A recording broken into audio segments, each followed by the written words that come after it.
सीपारे पंजे सूरह निसा जे 16 रुकू खां 20 रुकू जो तर्जुमो कंजुल ईमान में ॿुधंदासीं। बिस्मिल्लाहिर्रहमानिर्रहीम।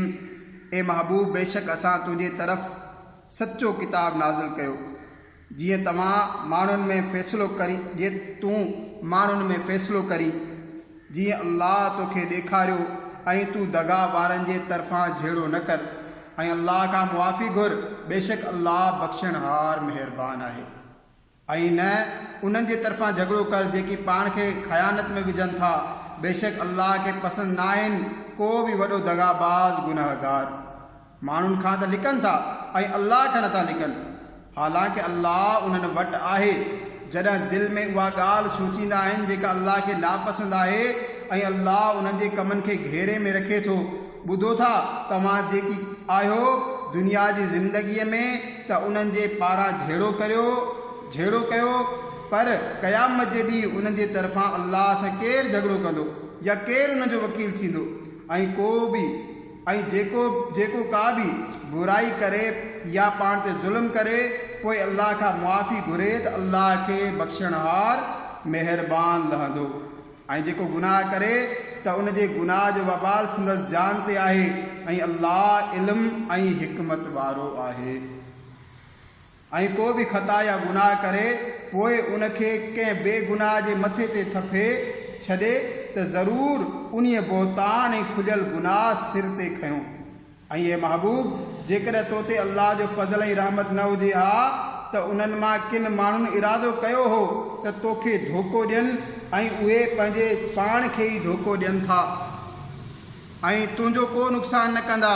ऐं अल्लाह तो ते किताब लाथो ऐं हिकमत ऐं तोखे सेखारियईं जो कुझु तूं न ॼाणंदो हुए ऐं अल्लाह जो तो ते वॾो फज़ल आहे।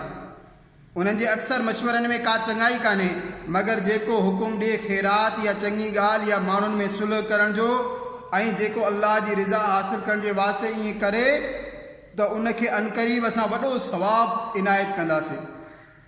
ऐं जेको रसूल जे ख़िलाफ़ करे हिन खां बाद जो उन ते हक़ जो रस्तो खुली चुको ऐं मुसलमाननि जी वाट छॾे ॿी वाट हले, असां उनखे संदसि हाल ते छॾे ॾींदासीं ऐं उनखे दोज़ख में दाख़िल कंदासीं ऐं उहा कहिड़ी न बुरी जाइ आहे मोटण जी। बेशक अल्लाह मुआफ़ न फ़रमाईंदो जो संदसि शरीक ठाहियो वञे ऐं उनखां घटि जंहिंखे घुरे मुआफ़ फ़रमाए छॾींदो आहे। ऐं जेको अल्लाह सां शरीक ठाहे उहो परे जी गुमराही में पियो। ही शिरक वारा अल्लाह खां सवाइ नथा पूॼनि मगर किन औरतुनि खे ऐं नथा पूॼनि मगर सरकश शैतान खे, जंहिं ते अल्लाह लानत कई ऐं चयो त कसम आहे मां ज़रूरु तुंहिंजे ॿाननि मां कुझु हिसो वठंदुसि। कसम आहे मां उन्हनि खे ज़रूरु गुमराह कंदुसि ऐं ज़रूरु उन्हनि खे सधूं ॾियारींदुसि ऐं ज़रूरु खेनि चवंदुसि त उहे चौपाइनि जा कन चीरीनि ऐं ज़रूरु चवंदुसि उन्हनि खे त अल्लाह जे पैदा कयल शयुनि खे मिटाए रखनि ऐं जंहिं अल्लाह खे छॾे शैतान खे दोस्त बनायो उहो शरीर ट्रोट में पियो। शैतान उन्हनि सां वाइदो करे थो ऐं सधूं ॾियारे थो ऐं शैतान त साणनि फ़रेब जा वाइदा कंदो आहे। उन्हनि जो ठिकाणो दोज़ख आहे, उन खां बचण जी जाइ न लहंदा। ऐं जन ईमान आंदो ऐं चङा कम कयाऊं जल्दी असां उन्हनि खे बाग़नि में निहंदासीं जिन जे हेठां नहरूं जारी आहिनि, हमेशा उन्हनि में रहंदा। अल्लाह जो वाइदो सचो आहे ऐं अल्लाह खां वधीक कंहिंजी ॻाल्हि सच थी सघे थी। दारो मदार न त तव्हांजे ख़्यालनि ते आहे ऐं न किताब वारनि जी सद ते।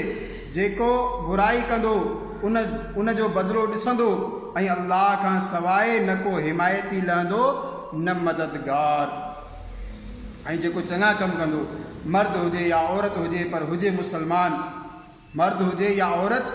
हुजे मुसलमान, त उन्हनि खे जन्नत में दाख़िल कयो वेंदो ऐं उन्हनि खे तिर बराबरि बि नुक़सान न ॾिनो वेंदो।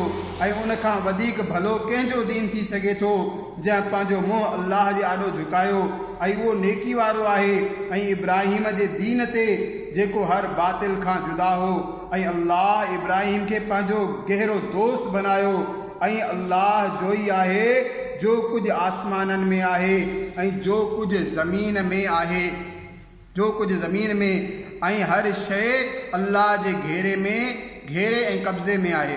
ऐं तोखां औरतुनि जे बारे में फ़तवा पुछनि था, तूं फरमाए अल्लाह तव्हांखे उन बाबति फ़तवा ॾिए थो ऐं जेको तव्हां जे क़ुर में पढ़ियो वञे थो, यतीम छोकिरियुनि जे बारे में जिन खे तव्हां संदन मुक़ररु हक़ नथा ॾियो ऐं उन्हनि खे निकाह में आणण खां बि मुंहुं फेरियो था, ऐं कमज़ोर ॿारनि जे बारे में, ऐं हीअ त यतीमनि जे हक़नि में इंसाफ़ का कमु वठो, ऐं तव्हां जेका बि भलाई करियो पोइ अल्लाह खे उन जो इल्मु आहे।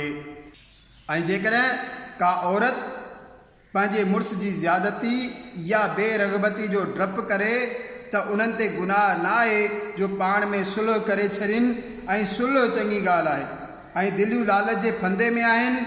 ऐं जेकॾहिं तव्हां नेकी परहेज़गारी कयो त अल्लाह खे तव्हांजे कमनि जी ख़बर आहे, ऐं तव्हां औरतुनि खे बराबरि रखे न सघंदव, खणी केतिरो बि हिर्स करियो। ईअं बि न थिए जो हिकु तरफ़ पूरा झुकी वञो, ॿिए खे लटकियल छॾे ॾियो। ऐं जेकॾहिं तव्हां नेकी ऐं परहेज़गारी करियो त बेशक अल्लाह बख़्शणहार महिरबान आहे। ऐं जेकॾहिं उहे ॿई जुदा थी वञनि त अल्लाह पंहिंजी वुसअत सां तव्हां मां हर हिक खे बेनियाज़ कंदो, ऐं अल्लाह वुसअत वारो हिकमत वारो आहे। ऐं अल्लाह जो ई आहे जो कुझु आसमाननि में आहे ऐं जो कुझु ज़मीन में। ऐं बेशक असां ताक़ीद फरमाए छॾी आहे उन्हनि खे जिन खे तव्हां खां अॻु में किताब ॾिना विया, ऐं तव्हांखे बि त अल्लाह खां ॾिजो। ऐं जेकॾहिं कुफ़ुर कयो पोइ बेशक अल्लाह जे वास्ते आहे जो कुझु आसमाननि में आहे ऐं जो कुझु ज़मीन में, ऐं अल्लाह बेनियाज़ आहे समूरिन खूबियुनि में सारायल। ऐं आसमान ऐं ज़मीन में मौजूद हर शइ अल्लाह जी आहे, ऐं अल्लाह काफ़ी आहे कारसाज़। ए इंसानो, जेकॾहिं उहो चाहे त तव्हांखे ख़तमु करे ऐं ॿियनि खे आणे, ऐं अल्लाह खे उनजी कुदरत आहे जेको दुनिया जो इनाम घुरे, पोइ अल्लाह वटि दुनिया ऐं आख़िरत ॿिन्ही जो इनाम आहे, ऐं अल्लाह ई ॿुधंदड़ ॾिसंदड़ आहे। ए ईमान वारो, इंसाफ़ ते ख़ूब क़ाइमु थी वञो। अल्लाह जे वास्ते शाहिदी ॾींदे खणी उन में तव्हांजो नुक़सानु हुजे या माउ पीउ जो या माइटनि जो जंहिं ते शाहिदी ॾियो, सो दौलतमंद हुजे या मिसकीन, बहरहाल अल्लाह खे उन बाबति सभ खां वधीक इख्तियार आहे। तंहिं करे सुधन पुठियां न लॻो जो हक़ खां जुदा थियो, ऐं जेकॾहिं तव्हां हेर फेर कयो या मुंहुं मोड़ियो त अल्लाह खे तव्हांजे कमनि जी ख़बर आहे। ए ईमान वारो, पक्को यकीन क़ाइमु रखो अल्लाह ऐं संदसि रसूल ते ऐं उन किताब ते जेको पंहिंजे हिन रसूल ते लाथाई, ऐं उन किताब ते जेको अॻु में नाज़िल कयाई, ऐं जेको न मञे अल्लाह ऐं संदसि मलाइकनि ऐं किताबनि ऐं रसूलनि ऐं क़यामत खे, त ज़रूरु उहो पराही गुमराहीअ में पियो।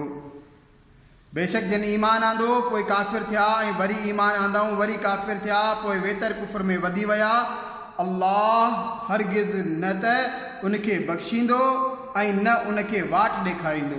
मुनाफ़िक़नि खे ख़ुशख़बरी ॾे त उन्हनि लाइ दर्दनाक अज़ाब आहे। जेकी मुसलमाननि खे छॾे काफ़िरनि खे दोस्त बनाइनि था, छा उन्हनि वटि इज़त ॻोल्हिनि था? इज़त त समूरी अल्लाह जे वास्ते आहे। ऐं बेशक अल्लाह तव्हां ते किताब में नाज़िल करे चुको त जॾहिं तव्हां ॿुधो त अल्लाह जी आयतुनि जो इनकार कयो वञे थो ऐं हीअ त उन्हनि बाबति मस्ख़री कई वञे थी, पोइ उन्हनि माण्हुनि सां न वेहो एसि ताईं जो उहे कंहिं ॿी ॻाल्हि में मशगूल न थियनि, न त तव्हां बि उन्हनि जहिड़ा आहियो। बेशक अल्लाह मुनाफ़िक़नि ऐं काफ़िरनि समूरनि खे जहन्नम में गॾु कंदो जेकी तव्हांजे हाल खे तके रहिया आहिनि। पोइ जेकॾहिं अल्लाह जे तरफ़ां तव्हांखे फ़तह मिली त चवंदा आहिनि त छा असां तव्हां सां गॾु न हुआसीं, ऐं जेकॾहिं काफ़िरनि खे हिसो मिले त चवनि त छा असांखे तव्हां ते कुदरत न हुई ऐं असां तव्हांखे मुसलमाननि खां बचायो। पोइ अल्लाह समूरनि में क़यामत जे ॾींहुं फ़ैसिलो कंदो ऐं अल्लाह काफ़िरनि खे मुसलमाननि ते का वाट न ॾींदो।